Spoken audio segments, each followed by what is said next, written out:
Hi. The first time I met the plumber, he didn't have a wrench. He didn't have anything. Actually, no toolbox, no belt with loops, no tired shoulders or cracked hands that told stories about copper and calcium deposits.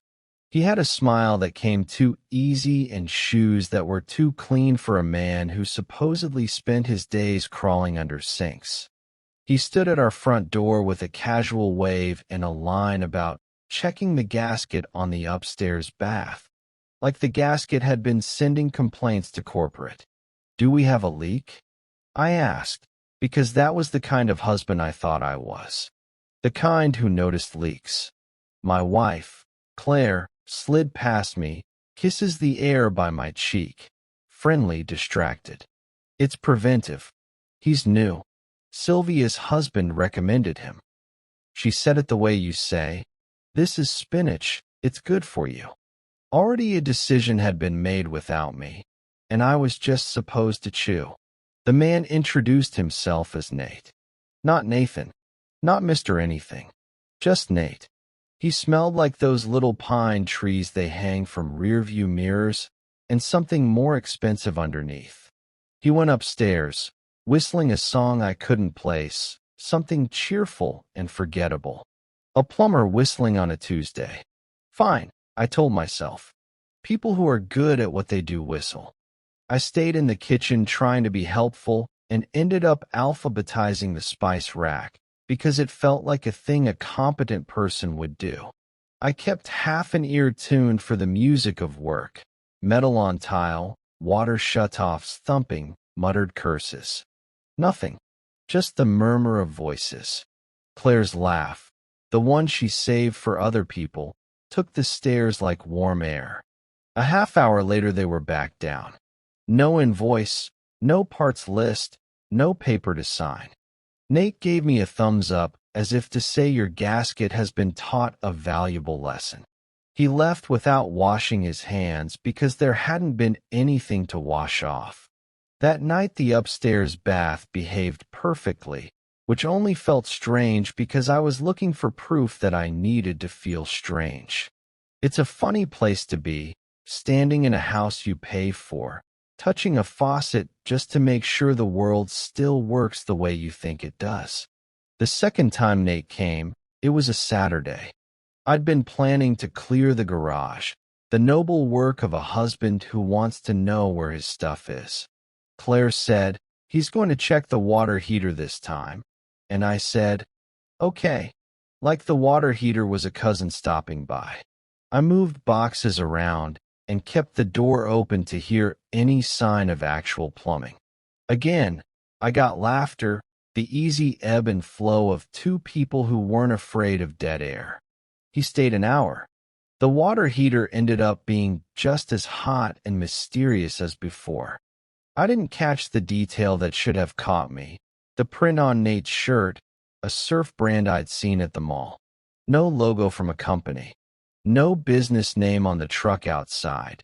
Just a cherry red pickup that looked like it wanted to be admired. But I didn't notice. I was busy trying to be reasonable, the way you try to talk yourself out of seeing storm clouds by reading the weather report twice.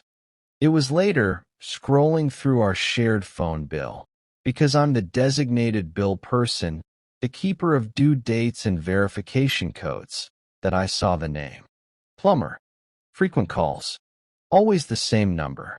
The log read like a steady pulse across our month. Unbothered by weekends. Considerate of lunch hours. Unapologetic at night. "Hey," I said that evening, leaning in the doorway of the living room where Claire sat with a blanket and a show about real estate. "Do we have a plumber on retainer now?" She didn't look up right away. "I wish," she said, smiling. "Houses are always breaking."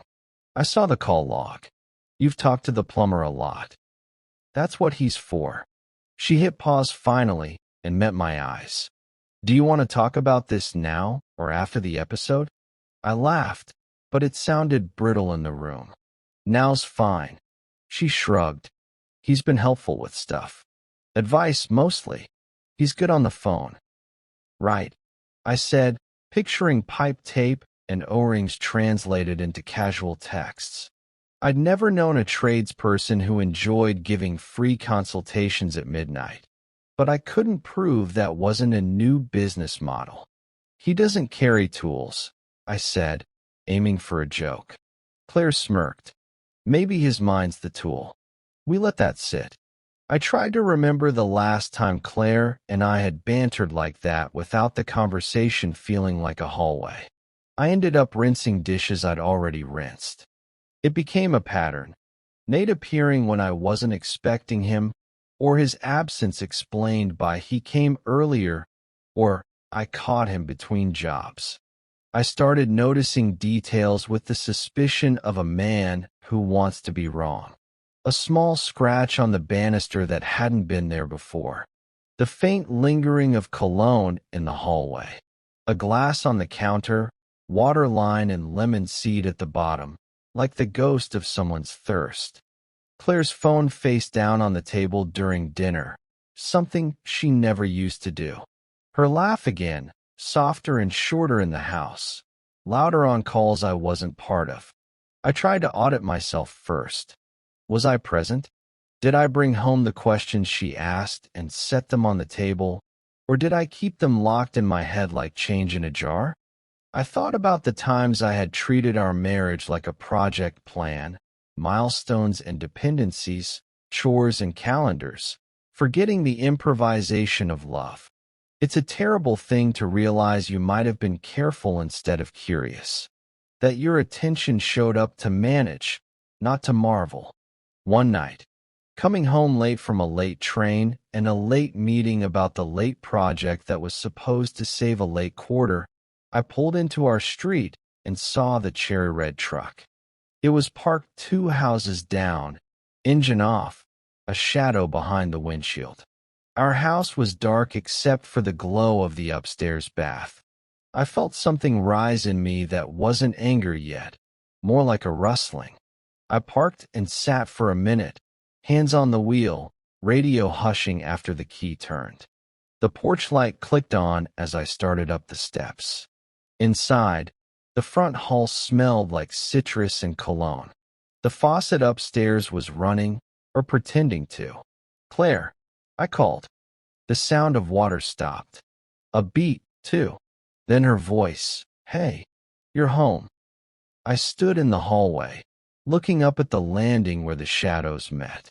I told myself a story about a leaky faucet. I told myself a story about trust being an agreement you renew, not a feeling you chase.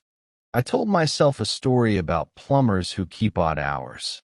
It was a lot of storytelling for a Tuesday night.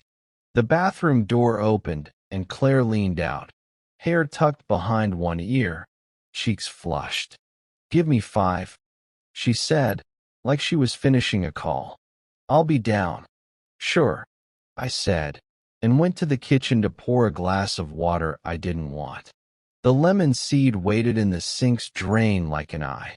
I set the glass down without drinking and realized my hands were shaking, a soft vibration, like a pipe behind a wall when someone is flushed upstairs. It's strange how quickly suspicion becomes routine. A week after that Tuesday night, I found myself noticing the smallest, most meaningless details. Her car parked a little off-center in the driveway, the faint scent of a different soap in the upstairs bathroom, a receipt for 2 lemon scones when she told me she'd had a quick coffee alone. The plumber, or plumber, was suddenly a regular figure in our lives, though I rarely saw him with my own eyes. More often I heard about him after the fact. He swung by while you were at work. He just had a look at the sump pump. He offered to fix the squeaky door. I started cataloging them in my head. Every visit, every excuse. The pattern was neat, almost scheduled, though she'd insist it was coincidence. One Saturday morning, while she was in the shower, I walked past her phone on the nightstand. The screen lit up, "Plumber is typing," followed by a laughing emoji and a heart. I didn't touch it. I just stood there, staring at the words fading back to the lock screen, like watching a match go out without touching the flame. At work that week, I couldn't focus. Every meeting felt like background noise to a hum only I could hear. The drip, drip, drip of something eroding in the walls of my life. By Thursday, I'd stopped eating lunch with my coworkers and started taking long walks instead, ending up in the little coffee shop 2 streets from Claire's office. I didn't go inside. I just stood across the street, wondering if I'd see her through the window. I told myself it was about clarity, that I just needed one undeniable thing, one clear sign before I confronted her. I was afraid of being wrong, afraid of the damage I'd do if this was all in my head. That sign came sooner than I expected. It was a rainy Tuesday when my train got in early. I decided to surprise her, grab takeout from her favorite Thai place, and catch her before she settled in for the night. As I turned onto our street, there it was, the cherry red pickup, engine running, wipers swiping back and forth. I slowed the car without meaning to, just enough to see Nate in the driver's seat, leaning toward the passenger side. Claire was there. She wasn't looking at him. She was looking down at something in her lap, but his hand rested lightly on her knee. They didn't see me. I kept driving, past our house, past the corner store, until I found myself in the dim glow of a gas station. I sat there for a long time, the takeout cooling beside me, listening to the rain hammer the roof. I didn't go home until the truck was gone. That night, she was already in pajamas, hair damp from a shower. She smiled when she saw me, like nothing had happened. "You're late," she said. I told her the train was slow. She asked about dinner, and I lied about having eaten on the way. We moved through the evening like actors in a play we'd both grown tired of performing. She curled up with a book.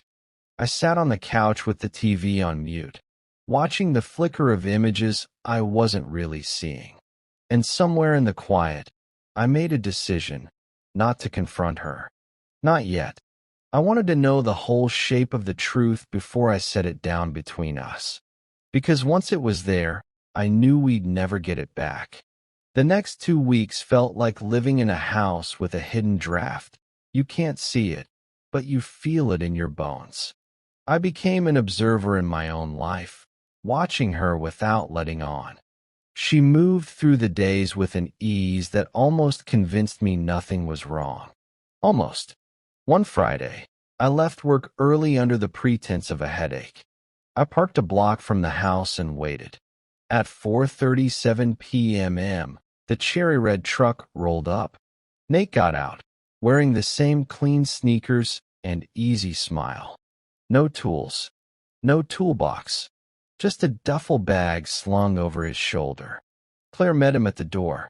I could see her body language shift, shoulders relaxing, face brightening in a way it hadn't with me in months. They didn't linger in the hallway. The door closed, and the curtain stayed open just enough for me to see their shadows moving up the stairs. I sat there for over an hour, watching the light fade in our bedroom window. The blinds never closed. Neither of them came back down. That night, I didn't go home. I booked a room at a cheap roadside inn and stared at the ceiling until sunrise. The decision that had been forming in the background of my mind was suddenly clear. I couldn't stay, but I wasn't going to leave in a cloud of accusation and chaos. I wanted the kind of ending that left no questions, no room for her to paint me as the villain. I started gathering what mattered, documents, keepsakes, the few things that felt like mine alone. I transferred savings into a separate account, careful to leave enough behind so it wouldn't be obvious. I found a small apartment across town under a short lease and paid the deposit in cash. The last night I spent in that house, Claire fell asleep on the couch, her phone buzzing every so often against the cushion. I didn't look. I didn't need to. The truth had already taken up residence in me, and it was heavier than any proof I could hold in my hands. Before dawn, I carried my bags out to the car. I stood for a moment at the end of the driveway, looking at the dark windows, the silent rooms I'd once called home.